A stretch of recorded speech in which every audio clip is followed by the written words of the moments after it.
Morning, everybody. It's a full house today, I see. It's nice to see so many faces. Yesterday we had quite a few people here, but today I see many more new faces, and I'm very happy to be here with you. It is my first visit to Sweden. So I was telling our colleagues yesterday that it's also my 73rd country to visit. So it took a while to get here, but I got here, and I'm very happy to be here.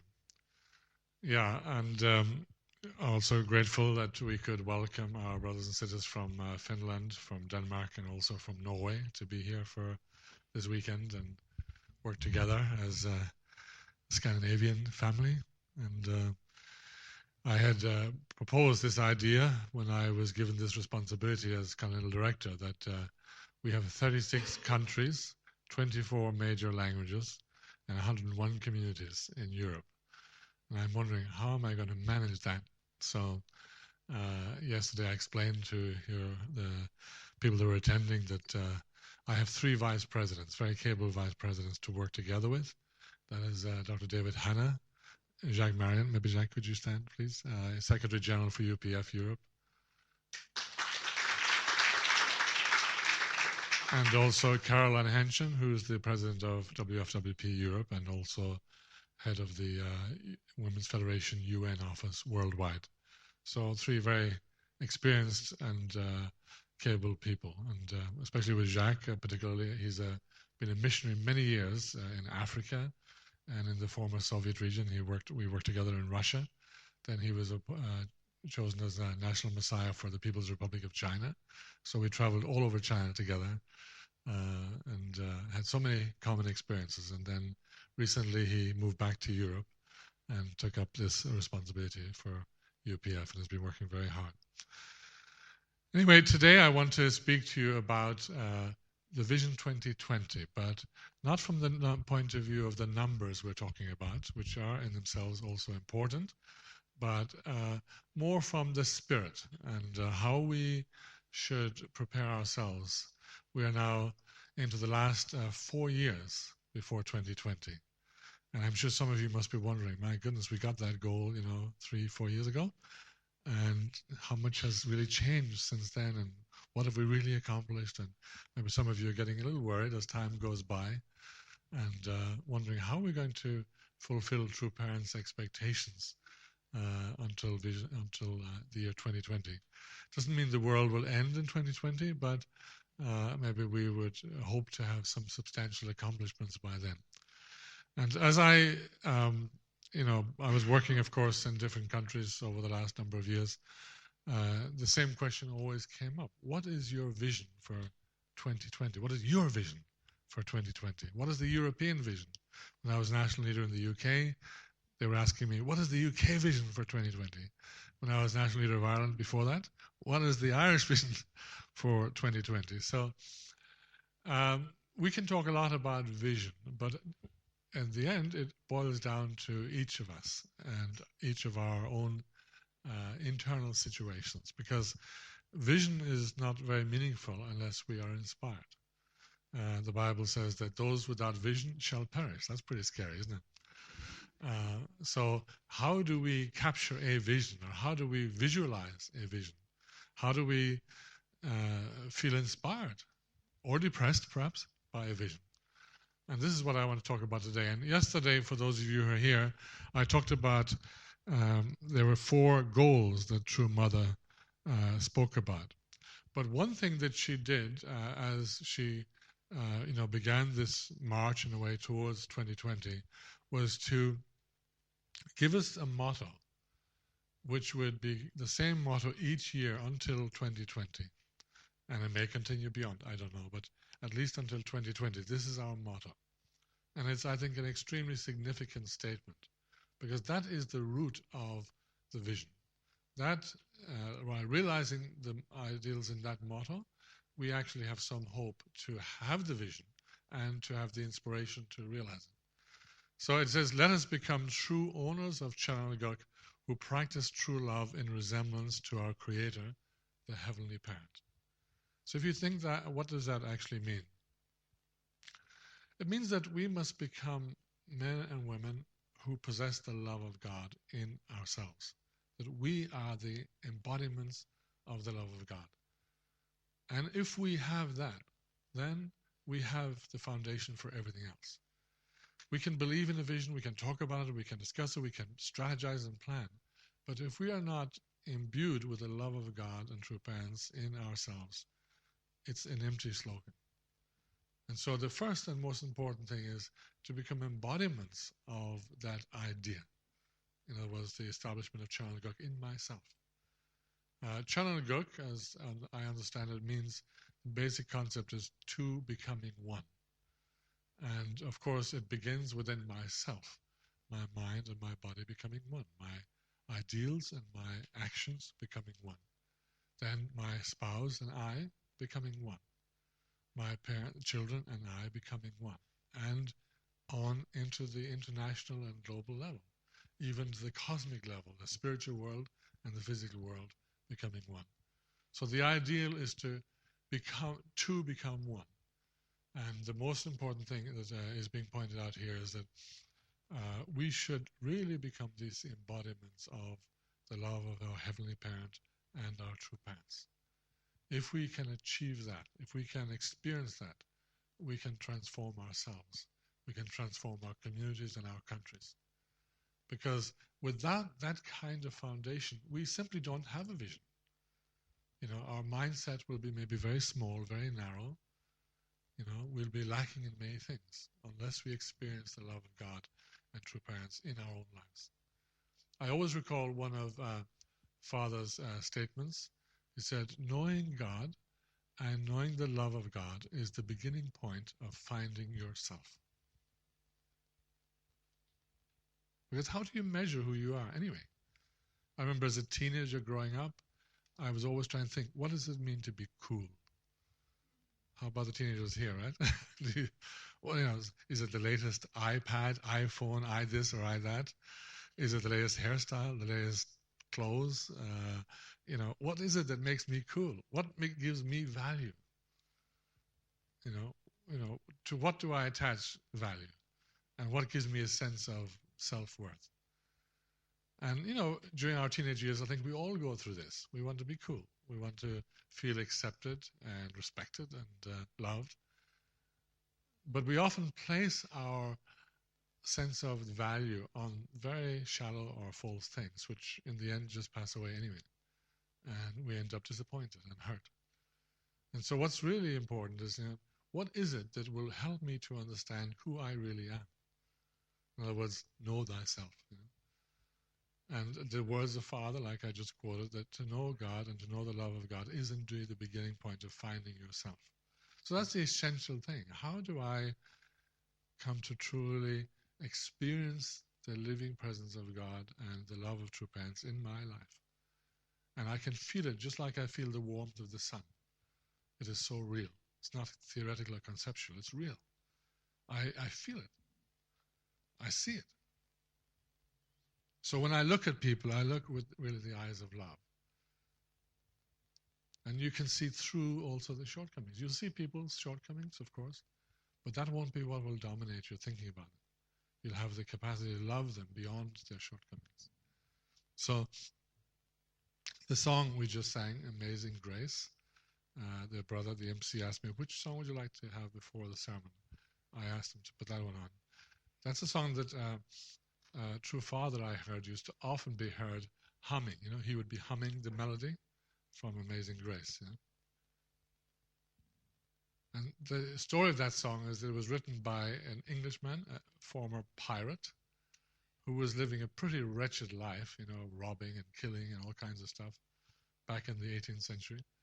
And then he had a conversion experience. He heard about Jesus. He really came to understand the message of Jesus Christ and then totally transformed his life. And he felt the love of God. And we're still singing about it 300 years later, right? That's how powerful it is, you know? So that's what we all need to have. That's what we need to experience, you know? Good organization, good strategizing is useful in itself, but it's not it's not the solution to our issues. Each of us have to, in our hearts, really open ourselves again to the love of God and experience the love of our true parents as a very real experience, and then transform our lives through that. So we have to have this sort of spirit. Many of our Christian brethren, right, they go out there and I'm saved by the blood of Jesus, and they are so convinced, and that is their experience. And they have no hesitation being in your face, right, and telling you how much they are happy to be saved, right? When's the last time we did that? That we had that kind of spirit. So what does it mean to us to be saved? And what does it mean to us to really experience the love of God and true parents? If we can encounter that, if we can experience that, we truly will be transformed. And that's where it begins. So when we look over the next 4 years, we have to think about, how do I come to that kind of relationship with God and true parents? How do I truly experience that love? And when I meet people, they just feel it. You become like a magnet for people. And they feel, I want to be like you. I remember when I joined the church in the UK in 1973, there were some elder brothers there. They're still there. And I remember thinking, okay, true parents are way up there somewhere, But this brother, I just want to be real like this brother. The way he's, showing love, the way he's caring. Or there are also some elder sisters likewise. And the way they could explain principle, many things. And I remember thinking, that's my goal, become like that. And we have to be such people that our younger generation will feel. And their youngers will feel also, I want to be like you. I want to have an attitude like you. I want to have a heart like you, because you are showing me true parents. One of the first Korean leader that I had, and I've had in my church career 16 different Korean leaders. I've survived them. I learned from them many good things. But the first one was Reverend Wonpil Kim, Father's first disciple. What I really liked about him was he wasn't prancing around thinking, I am like Father, I am like true Father, putting on the form of Father. He was my elder brother under true parents, wanting to introduce me to his parents. That was the spirit. I really liked that. I felt very substantially, he's truly my elder brother. And he loves true parents, and he wants me to know that, what it's like. And so that was, in a way, the first time, I would say, in my church life experience where I had that kind of feeling of a true elder brother under our true parents. And so, in that sense, we all have to become such people. Father says you should become little Sun Myung Moons, right? But it doesn't go around in form like Father, but actually in heart, in the way you care for others around you, in the way you really wish the very best for everybody around you. So I think this is a key point, that if we want to have a vision and we want to understand a vision for 2020, it begins with myself. I myself need to change something, need to truly rediscover the love of God and true parents in my life, and do my best to share that with others. And people then will be touched by that. Yesterday, as I mentioned, I talked about these 4 goals that True Mother explained, and important points of guidance. She said, first, we must lead a life of gratitude. Even though it is not easy to be grateful for everything at all times, we must make our body follow our mind in gratitude. The body complains a lot, doesn't it? Especially when you wake up in the morning. Waking up is not difficult. Getting up is the problem. So our body is often, complaining and leave me alone. When we empty our hearts and repent, a life of gratitude can begin. We must always train ourselves to experience and remain awake to the fact that our Heavenly Parent is constantly with us, dwelling with us and sharing our joys, and I might add also sorrows. Always be happy. Pray unceasingly. By so doing, those around you will find joy, whether in the tiniest thing or in the greatest adventure. And Mother herself spoke many times about this idea that she wanted to live a life where every day she would be more grateful than the day before. And we've observed her and her attitude since Father went to the spirit world. what difficulty she had to endure, what betrayal sometimes she had to endure. And yet she stood up and she moved forward without hesitation because of such a heart and attitude. And I remember myself, I had some personal experience with the love of God in a certain way when I was living in Moscow. For those of you who don't know, I lived in Moscow for more than 15 years. And in that time, my wife and I, who had been re-blessed and therefore were older, um, were trying to have children. But because of the health situation with my wife, there was quite a small likelihood for her to have a child. It seemed almost impossible. And the doctors were, not encouraging us too much because they realized that it may not happen. In any case, we were thinking about what to do, and we were both.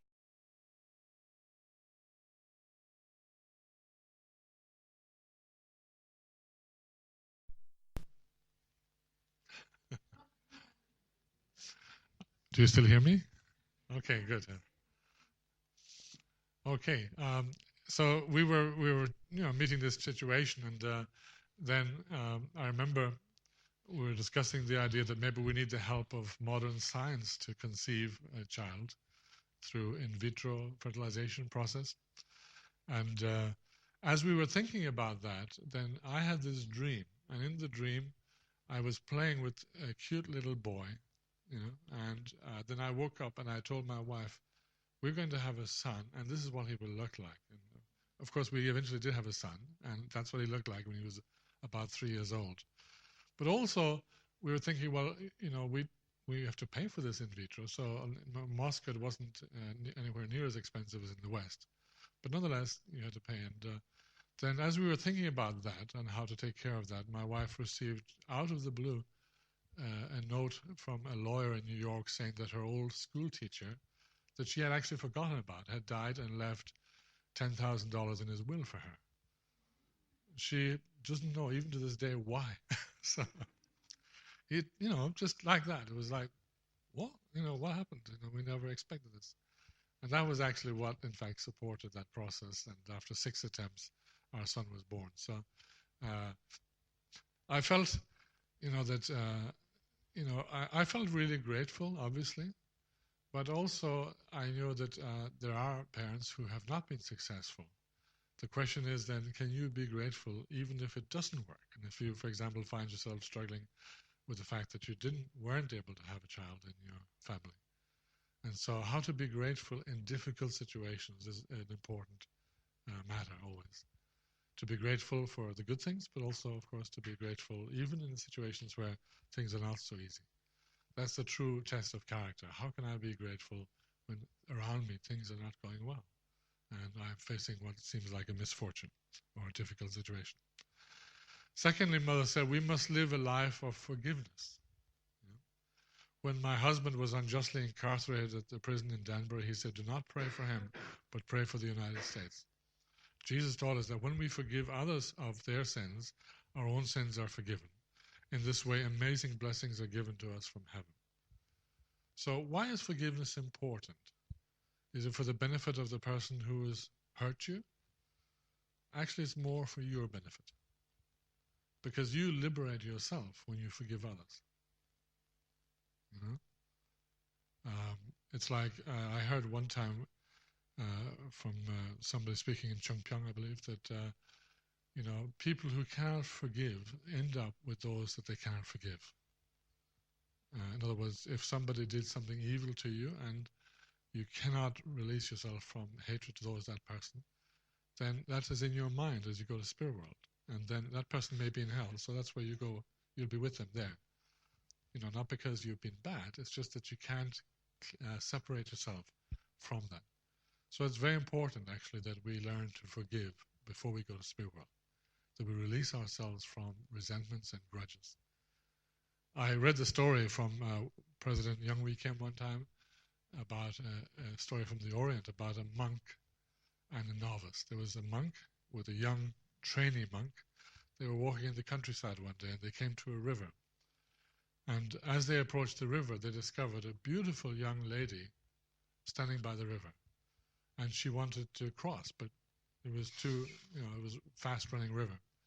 So the monk, the elder, he just picked her up and put her on his back and carried her across and dropped her on the other side and kept on walking. And after about, a kilometer or so, the monk discovered the novice was looking very unhappy. And so he asked him, why are you so unhappy looking? He said, I think it was really not right for you to carry the woman like that. We're monks, we're not supposed to touch women.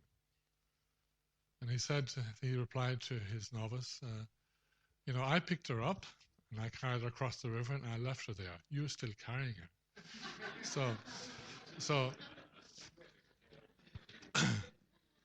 so it's very important to be able to really, people say forgive and forget. You can't switch your mind off, so forgetting is not necessarily possible. The mind just, you can't forget. But at least you can liberate yourself from whatever is bothering you about the person's behavior. So that's really important as well. So again, if we want to be people of vision, we have to deal with those issues within ourselves. We have to first clean ourselves, purify ourselves. And as you know, one of the Beatitudes from Jesus says that, blessed are the pure in heart, for they shall see God. And so that means that if we can rid ourselves of many of these kinds of issues that maybe we're carrying with us for years, then we can be free to be visionary. We can grasp the concept that true parents are talking about. Because like Jesus said many times, although you have ears to hear, you do not hear. You have eyes to see, but you don't see. We hear slogans, we hear goals, but it doesn't connect to us. Why? Because we are burdened inside with so many things.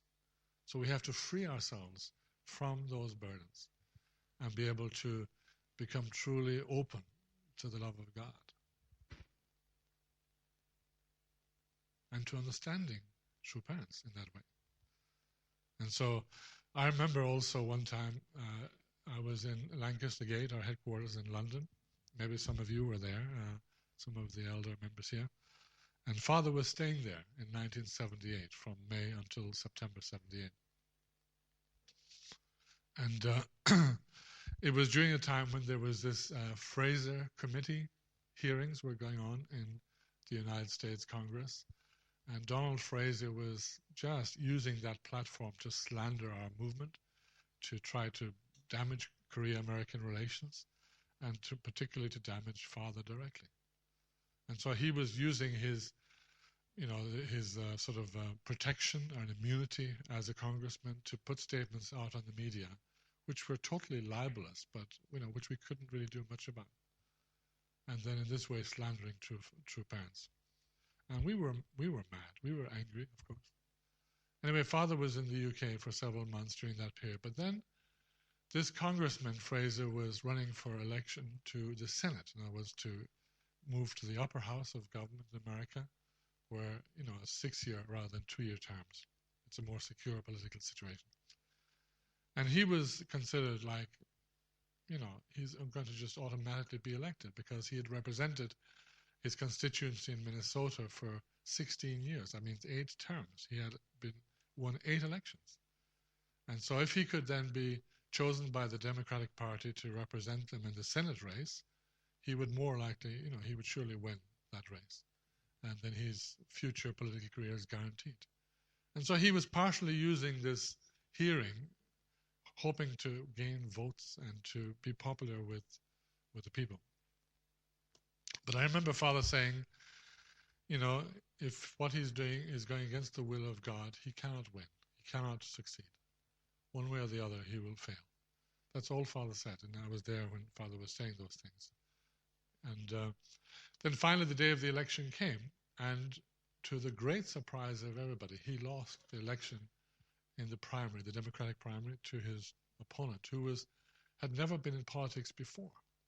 It's a long story, which I will not go into now, how it turned out that way. But in the early evening, when the voting came in from all the large cities, he was so far ahead that they concluded there's no way his opponent could win. But then overnight, results came in from the small towns and villages, and it actually favored his opponent. So they had to wake him up the following morning and tell him, Mr. Fraser, I'm sorry to tell you, but you lost the election. He had a press conference, congratulating his opponent for a good race and promising what he's going to do, and then went to sleep very happy. But then he woke up to be told, you lost the race.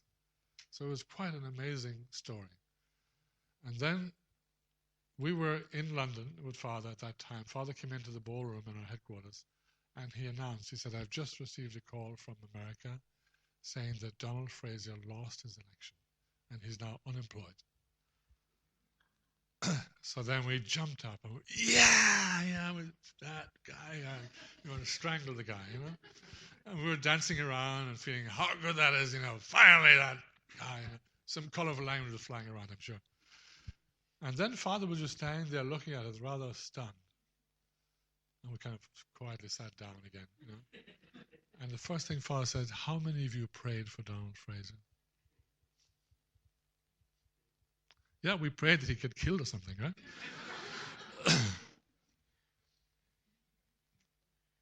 There were no cameras there, as far as I remember, recording that, There was no media there, But when people ask me who is Reverend Moon, I often use that example. That's who he is. And, there are so many times, this is just one of many, hundreds of examples, I'm sure, where Father has been hurt, betrayed, people tried to destroy him in so many ways, and yet he had to somehow forgive them. So in that sense, true parents and true Father is freest people ever, because they have that incredible capacity to forgive the worst sins and the worst behavior towards them. So again, also, if we want to experience true parents, we have to, in that way, also align ourselves with the heart of true parents. Do I have the ability to forgive those who hurt me? Or am I going to be, years later, remembering what you said, what you did, and hanging on to that all the time? We cannot move forward when we're weighed down with such things. So we have to free ourselves from these kinds of things. We have to really seriously look, who is it around me, either in the movement or outside or wherever, that is, cause of grief to me? And how do I resolve that issue?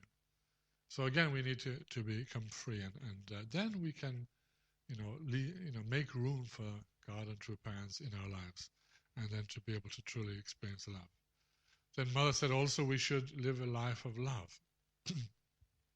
So true love is a love by which we continuously live for others, investing in others and forgetting that we have done so.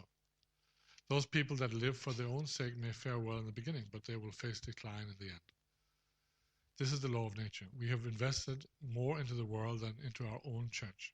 For example, it was only after 50 years of our ministry that we erected a new headquarters building in Seoul, despite the dilapidated state of the Korean headquarters during that period.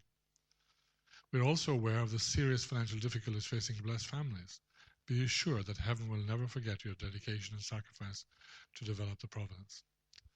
Before going into this a bit more, I just want to harp back one more point about forgiveness, because you know the story of the prodigal son from the Bible, right? The younger son asked for his inheritance, and he went off and squandered it and living a very sinful life. Then he woke up one day and realized what a wretch he had become. And then he said, I'm going to go back and I'll even become a servant to my father, and I'll do just the most humble things. And so he really repented inside after his wrongdoing. And then when he arrived back, his father was already out on the horizon waiting for him, looking for him. And the father didn't come and say, I told you so, but you wouldn't listen now, would you? Parents, how many times have you said that to your children? And how many times have children fed up to hear that? So, when somebody repents, they no longer need to be told about their sin, because it's enough. The goal is not to win points. The goal is to help people change. And so, the father in this case, the prodigal son, he was just so happy that his son had recognized his mistake and returned. And so he had a banquet for him, right? But the other son, the elder son, who was always obedient to the father, was complaining. How come, you have a banquet for him and I've been with you all this time and you never had a banquet for me? So he was jealous of this. What does that tell us? It tells us that the elder son did not understand the father's heart, even though he was living with the father. So he was with him physically, but not understanding his heart. So it's like, the father was there. He was going out, it seems like every day, looking, where is my lost son? Shouldn't the elder son have said, Dad, I can see you're not eating well. You seem to be not sleeping well. What's bothering you? And then he would discover, it's my brother. That's the problem. I'll go out and find him. That's what he should have done. Not thinking, Dad, I'm a good boy. My brother, he's terrible, isn't he? But I'm a good boy. So we don't experience the love of God with that kind of attitude, self-righteous attitude. We have to think always about, what is the concern of God and true parents, and how do we take responsibility for that in the way we deal with each other, the way we relate to one another. So if we have that kind of, in a way, compassionate heart of caring for others who may be in difficult situations, that's when we also manifest the heart and the love of God and true parents. And I feel that that is what living for the sake of others is about. Truly living and wanting to do something for others without really expecting, look at how good I am. What a good guy I am.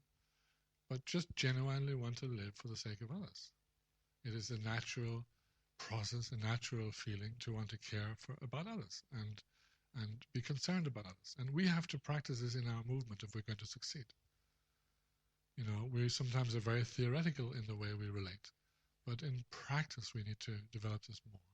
I'm not saying it's not there, by the way, and I share this wherever I go. It's a common thing with our movement. How do we manifest the love of God and true parents more completely in the way we actually operate among ourselves and relate to one another? And how can we have that level of care that people really feel it and they want to be part of it? So when people come into our presence, they feel, I want to be a part of whatever it is that's moving you guys, because you've got something that I feel is really important for me. Not just a good theory, not just a good lecture, but you actualize something. That's what really touched me also when I first met the church in the UK. I was working in the city of Birmingham doing a summer job on construction site, and I looked very different then than I do now. I was, first of all, much skinnier, younger, but my hair was down to about here. So, and I was, coming each evening after work, I would go straight to the center, covered in the dirt from the construction site, looking like a tramp, and then sitting down and listening to the lectures. And I felt that the two brothers who were there, they were both 19 years old. They were both very young themselves, as I was. They didn't see my external appearance. They just related to me, I felt, really through heart. And I remember one evening I did not show up as I had promised, and I wasn't courteous enough to call them and say I was not coming. In those days we didn't have mobile phones, but I could have called through a landline. Anyway, I didn't show up. And then next day I did. Oh no, I didn't show up. The next day I came back to my apartment, and one of those brothers was sitting outside my apartment, totally drenched wet. His name was Jeff. I said, Jeff, what are you doing here? He said, well, we missed you yesterday, so I wanted to see how you're doing. What? That was the first person ever did that for me.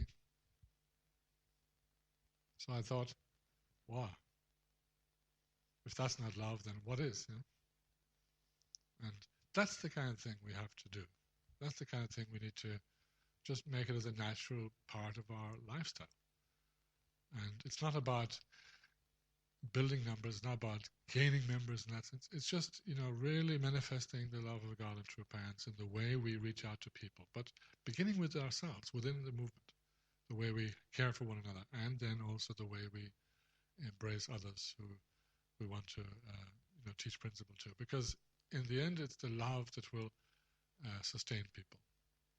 People may be inspired by the logic of the principle, but it's the love that they experience which will be the deciding factor about them making a commitment to the principle.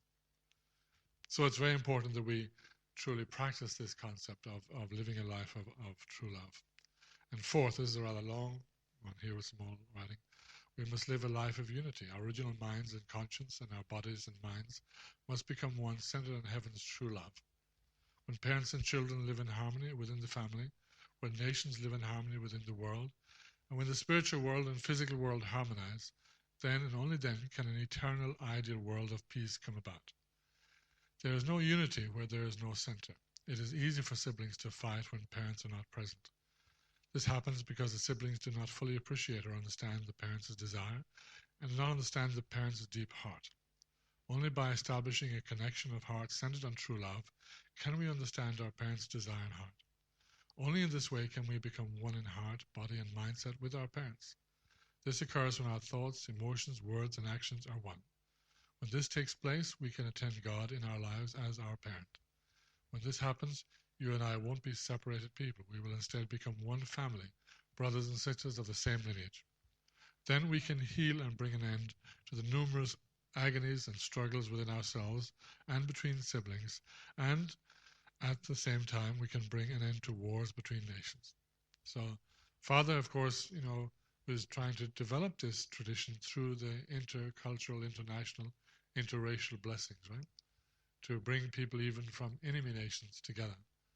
And if they could love each other within the family, then they couldn't hate the grandchildren. The enemy nations could not hate their grandchildren,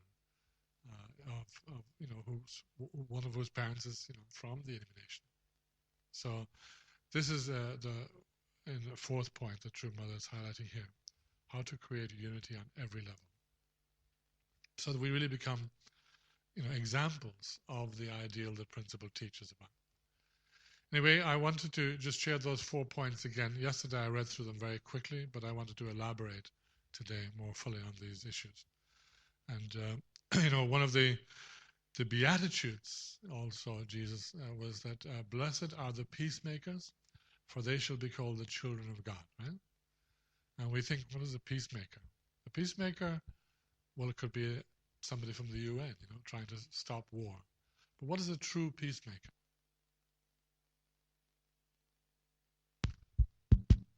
Tries to bring people together.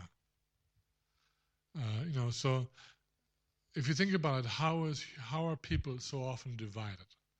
We're divided by Satan's word. Satan creates division between people. So those people who spread a bad word are children of Satan. They are doing the work of the devil, and they are causing division among people. So if we want to become true peacemakers, we must always think about my words, my actions. Am I bringing people together, or am I actually creating division? So, one of our greatest enemies in terms of unity is our tongue, how we speak. How do I talk? And with what heart am I expressing opinions and views?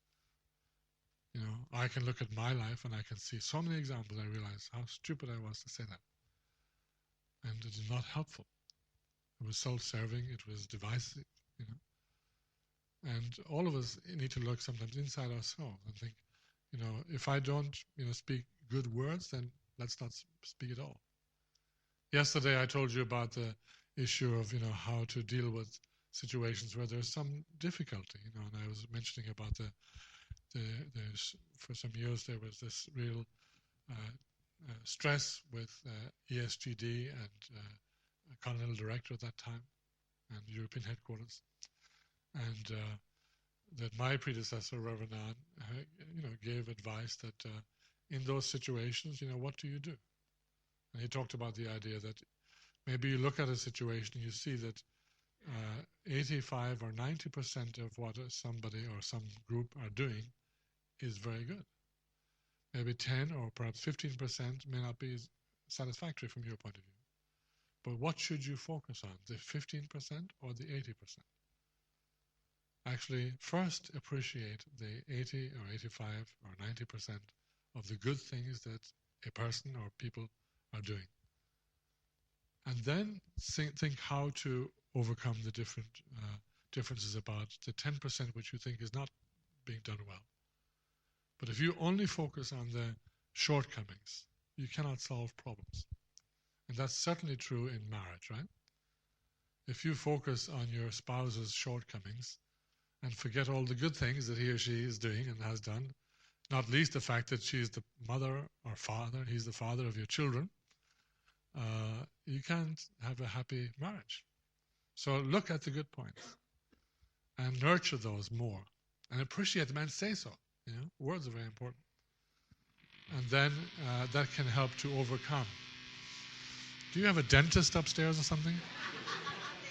So, to be able to look at the good, Actually, I'm sure your parents said to you, before you say one bad thing about somebody, first find 10 good things about them, right? Then afterwards you can say maybe one point which you feel is not right? So if we were to practice that in our life, we'd be so different, I think, in the way we deal with each other. So I just want to leave you with those few points based on True Mother's guidance and advice. And I think that if we want to move forward as a movement, if we want to really have a vision and be visionaries, it begins in myself. I must become really, as St. Paul said, the temple in which the Spirit of God dwells, right? I must become the vehicle through which the love of God and true parents can be expressed. So we've got to do some house cleaning, and spring is coming, believe it or not, soon, right? And so it's a good time to do some spiritual house cleaning as well, So how to purify myself, as the Beatitude says, the pure in heart really shall see God. Thank you.